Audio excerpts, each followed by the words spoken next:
செத்தலைங்களே சாவுறோம் தவிர நாங்க போக மாட்டோம். ஒரு முடிவு கடிச்சுதான் ஆகணும்.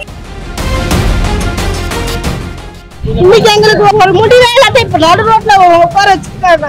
அதுக்கு தீர்வு என்ன? மாசத்துல எங்களுக்கு என்ன நடக்கணும் உங்களுக்கு தெரியும். நாங்க அந்த பேடெல்லாம் வச்சு நாங்க இங்கெல்லாம் இருக்க முடியாது. எங்க போய் பாத்ரூம் போறோம்? எங்களோட இப்ப வேலை பறிப்பு எதுக்கு பறிக்கிறீங்க? எங்க வேலை நாங்க செய்யறோம். இன்னைக்கு நாங்க இல்லாத ஒவ்வொரு ஏரியாவும் எவ்வளவு குப்பை மேடம் எப்படி கலக்குதுன்னு பாருங்க. அதிமுக ஆட்சியில வந்து இந்த மாதிரி செஞ்சாங்க. திமுக ஆட்சியில நாங்க அந்த அளவுக்கு பெருசா செஞ்சாங்க. அவங்க சேர்ந்து அப்படி நீங்க செய்வீங்களா? நாங்க இதை வந்து நாங்க யாருக்கிட்டையும் காட்ட முடியாது. அந்த அம்மா வந்தாங்கன்னா, மேயர் வந்தாங்கன்னா, பிரியா வந்தாங்கன்னா கண்டிப்பா நான் காட்டுவேன். 1000 ரூபாயும் வேணாம், பிரியாவும் விடுவேன். பசிட்டிக்கு ஒரு 10 ரூபாய் போமா எங்ககிட்ட இல்லையா? இன்னும் நாங்க யார்கிட்ட போய் குறை சொல்றோம்? நீங்க வந்து டேரக்டா கேளுங்க எங்களுக்கு எங்க குறைய. நல்லது நடக்கும்னு சொன்னீங்க. ஆனா இதோ நல்லது. நம்ம ரோல் உட்கார வைக்கிறது நல்லது. எங்க ஆம்பளைங்களை கூட தெரியும். எங்க கூட வேலை செய்யிட்டு அவங்க பேட் வாங்கி வந்து கொடுக்குறாங்க. இந்த அண்ணன் வச்சுக்கிட்டு அந்த மாதிரி ஆயிப்போச்சு. சொல்லல, நம்பிக்கையில கை தடுத்துட்டாங்க. அவங்க சொல்லல, ஒண்ணுமே சொல்லல.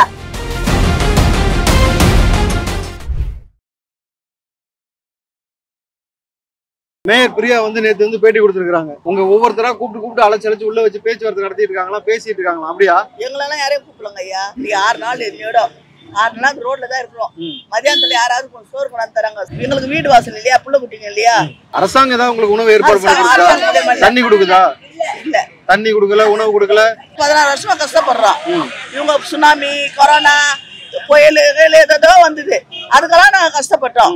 இப்ப இவங்க யாராவது மீட்டிங் வராங்கன்னா, இல்ல ஊர்வலம் வராங்கன்னா, இல்ல அந்த சைடு போறாங்கன்னா, இவங்களுக்காக நாங்க காலையில 5:30 மணிக்கு வந்தோம்னா 7 மணி வரைக்கும் இருக்கணும். ஐயா ஐயா ஐயா ஐயா அவங்க இருக்கிற கவுன்சிலர் வட்ட செயலர் எல்லாம் ஆடுவாங்க, தைன்னு குதிப்பாங்க. நாங்க தான் அவங்க எல்லாம் அந்த இடத்துக்கு பயன்படுவோம். இப்ப எங்களை தூக்கி போட்டாங்க. இப்ப ஆபீஸ்ல இருந்து வெளியே உடனே 1ஆம் தேதி வெளியே போங்கன்னு போற வரைக்கும் தடுத்துட்டாங்க. அப்ப நாங்க எங்க போறது? 2 வருஷம் வேலை வாங்கினாங்கல்ல, அவனுங்களாம் நினைச்சு பார்க்க தெரிஞ்சு விட்டாங்க உடனே. உங்களுடைய மெயினான கோரிக்கை என்னன்றது எனக்கு சொல்லணும். உங்க வேலைங்களை கொடுங்க, நிரந்தரமா வேலைங்களை செய்யுங்க.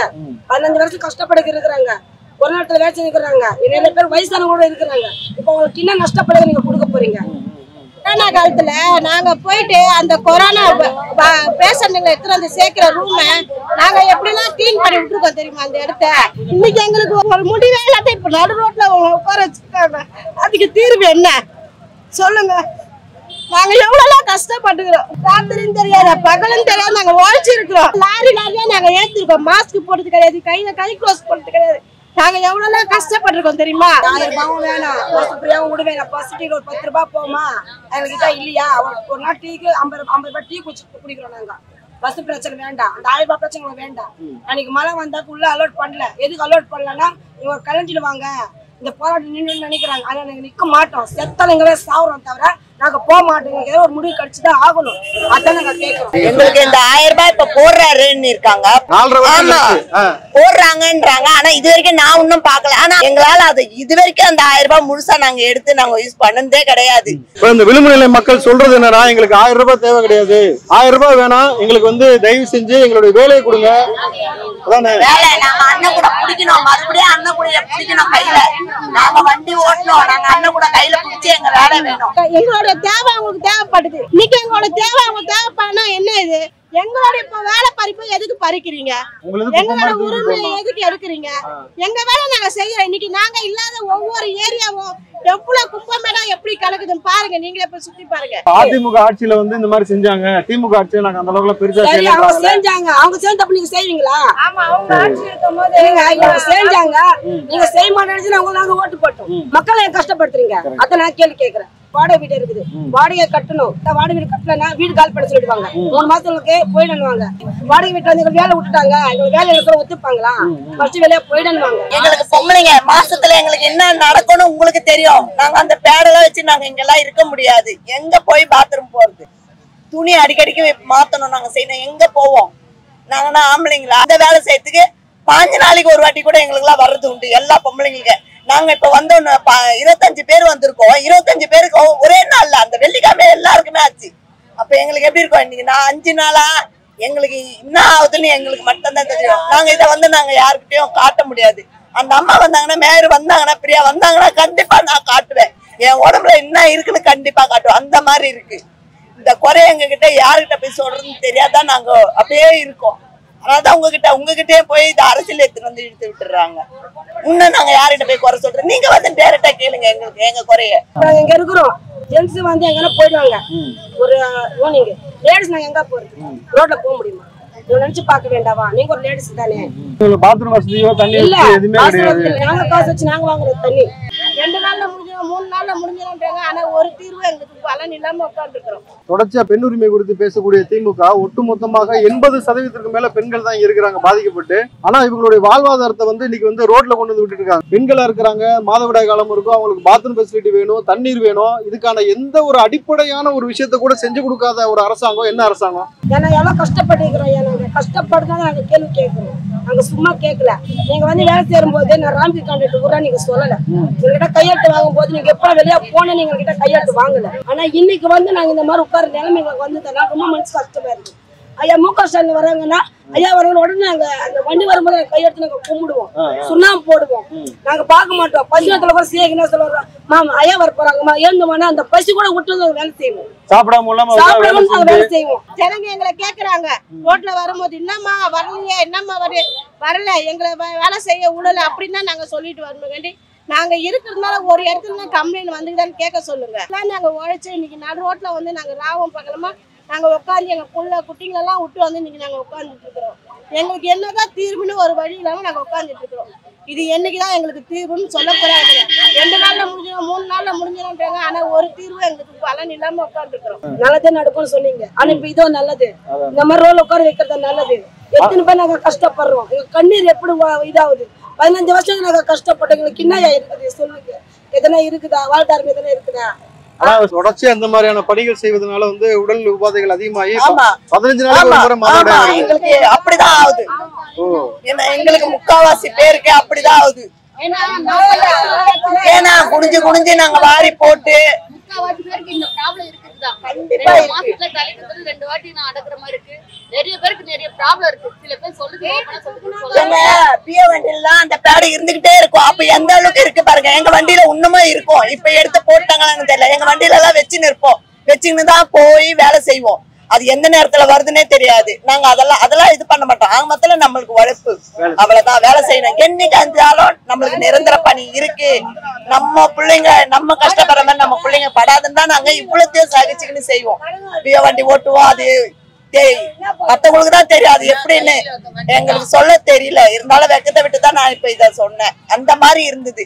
வயிறு வலி வரும் எங்களுக்கு. வயிறு வலி வந்தா நாங்க என்ன பண்ண, இந்த ரோட்ல எல்லாருமே எங்க ஆம்பளைங்களுக்கு கூட தெரியாது, எங்க கூட வேலை செய்யும். இப்ப அவங்களுக்கு எல்லாம் தெரிஞ்சிருக்கு நாங்க என்ன நிலைமையில இருக்கோன்ட்டு. அந்த அளவுக்கு எங்களுக்கு ஒரு மாதிரி அவங்க பேட் வாங்கி வந்து கொடுக்குறாங்க, இந்த அண்ணு வச்சுக்கன்ட்டு. அந்த மாதிரி ஆயிப்போச்சு. இப்ப நம்ம வீட்டுல சப்போஸ் நம்ம வீட்டுக்காருக்கே தெரியாது நாங்க பண்ற என்ன வைக்கிறோம்னு. இப்ப வந்து எல்லாருக்குமே தெரிய போச்சு. எங்களை ரொம்ப அசிங்கப்படுத்திட்டாங்க. இந்த வேலைக்கு வந்து ரொம்ப அசிங்கப்படுத்திட்டாங்க. சொல்றாரு எல்லாத்துக்கும் நான் தான் அப்பாங்கிறாரு. அப்பாதான் இப்ப அப்பா உங்க குடும்பம் நாங்க பாக்குறீங்க. அப்பாதான் இல்ல ஒரு குழந்தை வந்து இப்ப இங்க இருக்கிறவங்க தவறா பேசிருக்கலாம், கோபத்துல ஆத்திரத்துல. ஒரு அப்பா அந்த மாதிரி தெருவுல கொண்டு வந்து எங்களுக்கு எவ்வளவு மனசு கஷ்டமா இருக்கு. மேயர் பிரியா கூட சொல்றேன்னா நாங்க படிக்கல, நாங்க படிக்காதவங்க தான். அவங்க நாங்க மதிக்கிறோம். அவங்க தப்ப நாங்க பேசல, ஒண்ணுமே சொல்லாம வெளியே கைத்து பிடிச்சி வெளியே தந்தா நாங்க எங்கயா போறது? இப்ப அந்த நிலம் தான் எங்களுக்கு ஆச்சு. சொல்லல, நம்பிக்கையில கை தடுத்துட்டாங்க. அவங்க சொல்லல, ஒண்ணுமே சொல்லல. கான்ட்ராக்ட் வரதுக்கு சொல்லு, நல்லா வேலை வாங்கினாங்க. மத்தியான ஷிஃப்ட், நைட் ஷிஃப்ட், காலைல ஷிஃப்ட். மினிஸ்டர் வந்து டிஃபன் போடுறாங்கன்னு நாங்க ஓடுவோம்.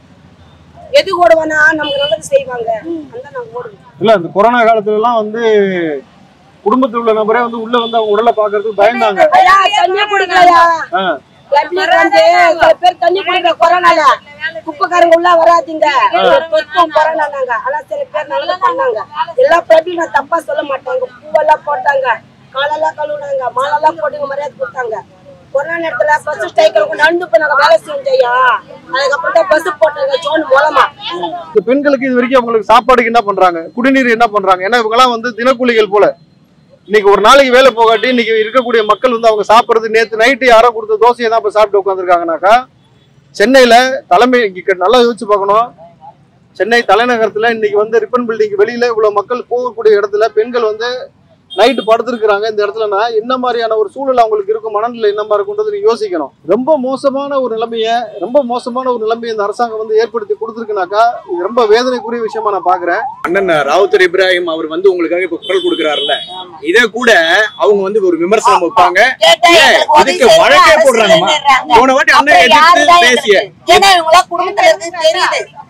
எதிர்த்து பேசிய ஒரு குரலுக்காக அவர் மேல ஒரு வழக்கும் போட்டிருக்காங்க. வழக்கு போட்டு அந்த வழக்கை இப்ப நான் தான் பாத்துக்கிட்டு இருக்கிறேன். அந்த அளவுக்கு அவர் இந்த சூழ்நிலையில கூட உங்களுக்காக வந்து தமிழக வெற்றி கழகம் சார்பில் இன்னைக்கு உங்ககிட்ட பேசுறதுக்கு வந்திருக்கிறார் அப்படின்னா எங்களால எந்த அளவுக்கு அழுத்தம் கொடுக்க முடியுமோ அப்பயாவது ஒரு மாற்றம் வருமா, அப்பயாவது இவங்க உங்களுக்கு ஏதாவது ஒரு முடிவை சொல்லுவாங்களான்றதுக்காக தான் இன்னைக்கு வந்து பேசிக்கிட்டு இருக்கோம். கண்டிப்பா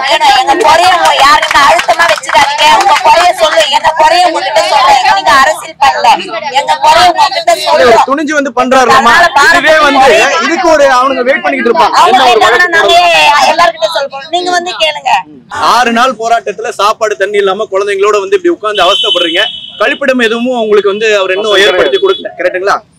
இப்ப இந்த அளவுக்கு ஒரு அரசாங்கம் இது எல்லாத்தையும் பார்த்துக்கிட்டும் அமைதியா இருக்கு அப்படின்னா, தேர்தல் வாக்குறுதியும் நிறைவேற்ற முடியல அப்படின்னா, ஏன்னா நிறைய பேருக்கு வந்து தெரியல.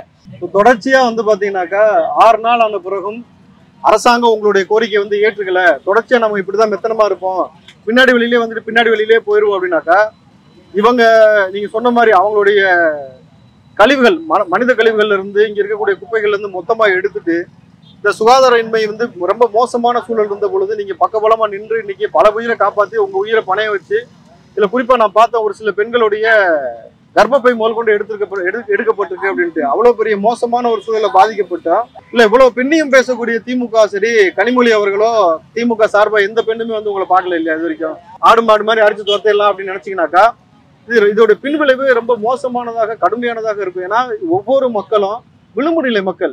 ஏன்னா என்ன கேக்குறேன்னாக்கா, விளிம்புநிலை மக்கள் வந்து சமூகத்துல மேல வரவே கூடாது. அவங்களுக்கு அவன் கஷ்டப்பட்டு 5-10 சம்பாரிச்சு மேல வந்து ஒரு 10,000 ரூபாய் சம்பாரிச்சு ஒரு 20,000 வந்தவனே மறுபடியும் 5,000 தள்ளுறீங்க இல்ல? அப்ப உங்களுடைய நோக்கம் என்னவா இருக்கு? அவன் பொருளாதார ரீதியா மேல வந்துட்டா உங்களுக்கு கட்சிக்கு வந்து கூட்டம் சேர்க்கறதுக்கு ஆள் இருக்காது. அதானே? நீங்க முதல்வர் இருந்தா நீங்க தான் கூட்டம் கூட்டுறீங்க, நீங்க தான் ஓடி போய் கூட்டுறது வைக்கிறது பெருக்கிறது எல்லா வேலையும் பாக்குறீங்கன்னாக்கா இதுதான் திராவிட மாடல் அரசியா? இதுதான் திராவிட மாடலுடைய லட்சணமான்றது ஒரு கேள்வி எழுப்புறாங்கல்ல. பாமர மக்கள் அவங்க என்ன செஞ்சிருக்கிறாங்க இது வரைக்கும்?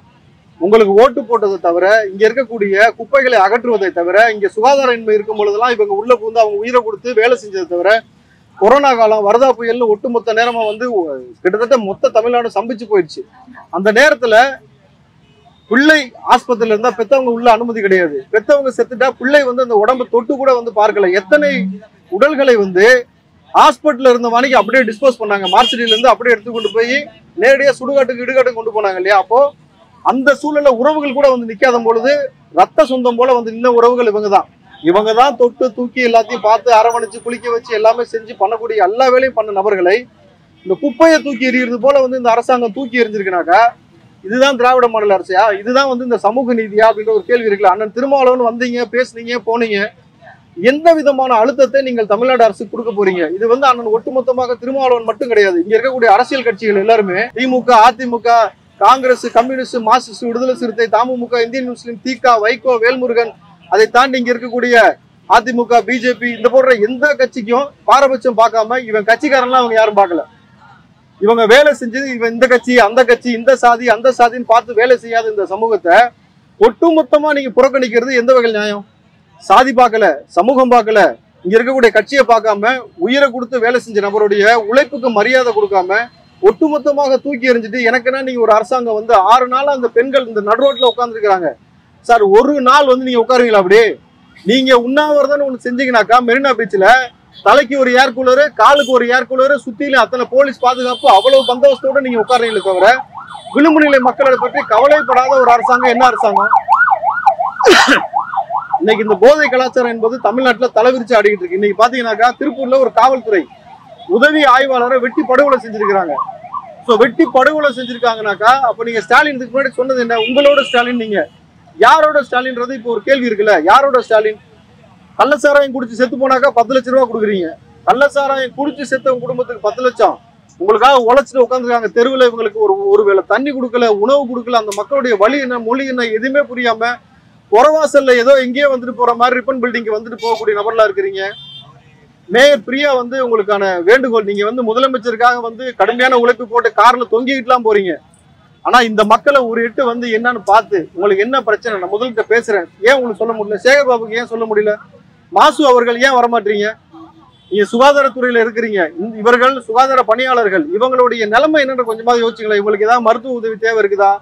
இவங்களுக்கு மாதவிடாய் காலத்துல தேவையான உபகரணங்கள் என்ன கொடுக்கணும், இதை டிஸ்போஸ் பண்றதுக்கு என்ன வழி பண்ணணும், மொபைல் டாய்லெட் ஏதாவது பண்றதுக்கான வழிவகை பண்ணணும். எதை பத்தியுமே கவலைப்படாம ஒரு அரசாங்கம் 6 நாளா எப்படி சார் இப்படி இருக்க முடியும்? அதான் கோட்டைக்கு பக்கத்துல நீங்க உட்காந்துருக்கோம். நம்ம இன்னைக்கு ரிப்பன் பில்டிங் வாசல்ல சென்ட்ரல்ல இது மைய புள்ளியான இடமா இருக்கிறது. இன்றைக்கு உலக நாடுகள்ல இருந்து எத்தனையோ நபர்கள், வெளிநாட்டை சார்ந்த நபர்கள் இதை கடந்து போறாங்க. அவன் பாக்குறான், அவன் பார்க்கும்போது எதுக்காக போராடுறீங்கன்னு சொல்லி பல நபர்கள் கேட்கும் பொழுது, நாங்க துப்புரவு பணியாளர்கள் இந்த மாதிரி இவ்வளவு இக்கட்டான சூழ்நிலை வேலை செஞ்சோம், எங்களை ஒரே நாள்ல தூக்கி எறிஞ்சிட்டாங்க வெளியிலன்னு சொல்லும் பொழுது அவனுடைய பார்வை தமிழ்நாடு அரசின் மீது என்ன மாதிரியான பார்வையா இருக்கும் நீங்க புரிஞ்சுக்கணும். உலக நாடுகள் வந்து நம்மளை என்னவா பார்க்கும், பிற மாநிலங்கள் என்னவா பார்க்கும், உங்களுக்கு எதை பத்தியும் கவலை இல்லை. அந்த எலெக்ஷன் வந்துட்டா போதும், இந்த கடைசி நேரத்துல காசு கொடுக்கறது, மகளிருக்கு 1000 ரூபாய் கொடுக்குறேன் 1000 ரூபாய் கொடுக்குறேன்னு கடைசியா அவங்கள்ட்ட மிச்சம் இருக்கிறது உயிர் ஒண்ணுதான். அவங்க என்ன சொல்றாங்க, ஒண்ணு வேலையை கூட இல்ல உயிர் உனக்கு வேணா அதையும் கொடுத்துட்டு போறேன்றாங்க. இப்போ இருக்கக்கூடிய மக்களுடைய உயிரை வாங்குறதுக்கு தான் ஒரு அரசாங்கம் இங்க இருக்குதா? தமிழ்நாடு அரசு பதவி ஏற்றதுல இருந்து இது வரைக்கும் போராடாத துறை எந்த துறை? எந்த துறை இது வரைக்கும் போராடல? மாற்றுத்திறனாளிகள் இருந்து எல்லா துறையும் போராடிச்சுனாக்கா இதுல நீங்க என்ன சொல்றீங்கன்னா 2026ல 200 தொகுதியை வெல்லுவோம், மறுபடியும் நீங்க தான் ஆட்சிக்கு வருவோம்னு சொல்லும் போது உங்களுக்கு சிரிப்பு வருது இல்லம்மா? வேதனையான சிரிப்பு. இந்த மோகலை பாருங்க, சொல்லும் போது அவங்களே சிரிக்கக்கூடிய ஒரு நிலைமை தான் இருக்கு. 2026ல மறுபடியும் ஸ்டாலின் வருவாராம், ஆட்சியில உட்காருவாராம், மறுபடியும் வாக்குறுதிகள் கொடுப்பாங்களாம். அப்ப தொடர்ச்சியா அந்த மக்களை பற்றி எந்த கவலையுமே இல்லைன்னும் பொழுது இதற்கான தீர்வு நீங்க அசால்ட்டா நினைச்சுக்கிட்டு இருக்கிறீங்க. 2026ல காசு வாங்கிட்டு ஓட்டு போடக்கூடிய நிலைமை மாறிடுச்சு. அன்னைக்கு மாறுதல் பண்ணுவதற்கு வேற ஒரு அரசியல் கட்சி இல்ல. இந்த கட்சியை விட்டு அந்த கட்சி, அந்த கட்சியை விட்டு இந்த கட்சி உங்களுக்குள்ள காம்ப்ரமைஸ் பண்ணிக்கிட்டு இருக்கு. இன்னைக்கு அப்படி நிலைமை கிடையாது. காசு கொடுங்க, பணம் கொடுங்க. நீங்க ஸ்டாலின் வந்து எல்லாத்துக்கும் அப்பான்னு சொல்லிட்டீங்க, உங்க சொத்துல பங்கு கொடுங்கன்னு யாருமே கேட்கல. நீங்க ஸ்டாலின் சொத்துல பங்கு கேக்குறீங்களாமா? அவங்க உங்களை மாதிரி வந்து சொகுசான வாழ்க்கைக்கு ஆசைப்படல சார். உழைக்கிறோம், உழைக்கிறதுக்கு ஏதோ ஊதியது கொடுங்க. நீங்க கொடுக்கக்கூடிய 1000 ரூபாயை தயவு செஞ்சு நீங்களே வச்சுக்கோங்க. அவங்க கேட்கறது அவங்களுக்கு வேலையை கொடுங்க. நாங்க உழைச்சு பொழைச்சுக்கிறோம். 1000 ரூபாய் கொடுத்துட்டு 50,000 ரூபாய்க்கு வரி ஏத்துறது ஒரு நல்ல அரசாங்கத்துடைய அழகு கிடையாது. உங்க மகன் ஆசைப்பட்டாருன்னா 200 கோடி ரூபாய் செலவு பண்ணி கார் ரேஸ் நடத்துறீங்க. 200 கோடி ரூபாய் செலவு பண்ணி கார் ரேஸ் நடத்த முடியுது உங்களுக்கு. அவங்க உழைக்கிறதுக்கு ஏற்ற சம்பளத்தை கேட்கறாங்க, அதை கொடுக்க முடியல, வேலையை விட்டு வெளியில போன்னு சொல்றீங்க. நாங்க சொல்றோம் இந்த நாட்டை ஒழுங்கா ஆட்சி செய்யறது உங்களுக்கு முடியல, இங்க இருந்து வெளியில போங்கன்றோம். போவா சரிங்க. பிரியாவுக்கு இன்னொரு கேள்வி, அதிமுக அது போல தவறை செஞ்சதுனாலதான் இவங்க யாருமே அதிமுக ஓட்டு போடல. போடலதானமா? இவங்க யாருமே அதனாலதான் வந்து திமுக ஓட்டு போடுறாங்க. இன்னைக்கு அவங்க வந்து இப்போ அவங்களை குறை சொல்ல ஆரம்பிச்சுட்டாங்க. தயவு செஞ்சு அரசாங்கம் புரிஞ்சுக்கணும். தயவு செஞ்சு இதுல அரசியல் பண்ணாதீங்கன்னா இந்த வேலைக்கு வந்ததுனால தொடர்ச்சியாக மோசமான பல கழிவுகளுக்குள்ளேயே புழங்கி சுகாதாரமின்மையில வெயிட் தூக்கி மாதத்துல 2 முறை மாதவிடாய் பிரச்சனை சந்திக்கிறோம்னு சொல்றாங்க. ஸோ மேயர் பிரியாவில் இருந்து, கனிமொழியில இருந்து, தமிழச்சி தங்கப்பாண்டியனை தாண்டி உலக மகளிர்கள் இருக்காங்க இல்லையா, பல சங்கங்கள் இருக்கு, மகளிர் இருக்கு. நீங்க எல்லாருமே வந்து இந்த மகளிருடைய பிரச்சனையை வந்து தயவு செஞ்சு செவி கொண்டு பார்க்கணுமே தவிர இதை அரசியலை தயவு செஞ்சு யாரும் பார்க்காதீங்க. ஒவ்வொருத்தருடைய வழி உங்களுக்கு புரியல. ரோட்ல உட்கார்ந்துக்கிட்டு ஒரு ஆண் வந்து அவருடைய இயற்கை உபாதைகளை கழிப்பதை எவ்வளவு சிரமம் இருக்கும் பொழுது பெண்கள் எல்லாரும் வந்து மாதவிடாய் காலத்திலயும் இங்க உட்கார்ந்து போராடுறது, உங்கள்கிட்ட சொத்து கொடுங்க, உங்க வீட்டுல வந்து எங்களுக்கு பங்கு கொடுங்க, எங்களுக்கு வந்து நிலத்துக்கு பட்டா கொடுங்க, அதெல்லாம் கேட்கல. எங்களுக்கு நாங்க செஞ்சுக்கிட்டு இருந்த வேலையவே எங்களுக்கு கொடுங்க, நீங்க வேற எதுவுமே தர வேண்டாம், 1000 ரூபாய் வேண்டாம், ஃப்ரீ பஸ் வேண்டாம், நாங்க உழைச்சிக்கிறோம், நாங்க பொழைச்சிக்கிறோம், எங்க குடும்பம் அடுத்த நிலைமைக்கு போறதுக்கு ஏதோ எங்களால முடிஞ்ச விஷயத்த செஞ்சுக்கிறோன்றாங்க. ஸோ அரசாங்கம் இதுல தயவு செஞ்சு அரசியல் செய்ய வேண்டும். அவங்களுக்கான ஊதியத்தை இத்தனை நாள் போராடினாங்கல்ல, அதற்கும் சேர்த்து ஊதியத்தை நீங்க கொடுக்கணும். 6 நாள் வந்து உட்காந்துருக்காங்கன்னா சம்பளத்தை விட்டுட்டு உட்காந்துருக்காங்க, அந்த ஊதியத்தையும் சேர்த்து போட்டு கொடுத்து அந்த மக்களை சந்தோஷப்படுத்தி தயவு செஞ்சு இந்த ஆட்சியில் மீண்டும் ஒரு 6 மாசம் தான் இருக்கு. இந்த 6 மாசத்துக்குள்ள இருக்கக்கூடிய இந்த வாய்ப்பை பயன்படுத்திக்கிட்டு அவங்களுடைய வயிற்றுச்சலையும் அவங்களுடைய சாபத்தையும் பெற்றுக்கொள்ளாமல் அவங்களுடைய தேவை என்ன, அவங்க உழைப்பு, அந்த உழைப்புன்றதுக்கான அதுக்கான ஊதியத்தை கொடுக்கறதுன்னு அரசாங்கத்திடம், முதலமைச்சரிடம் ஒரு வேண்டுகோள் வைக்கிறோம். நன்றி.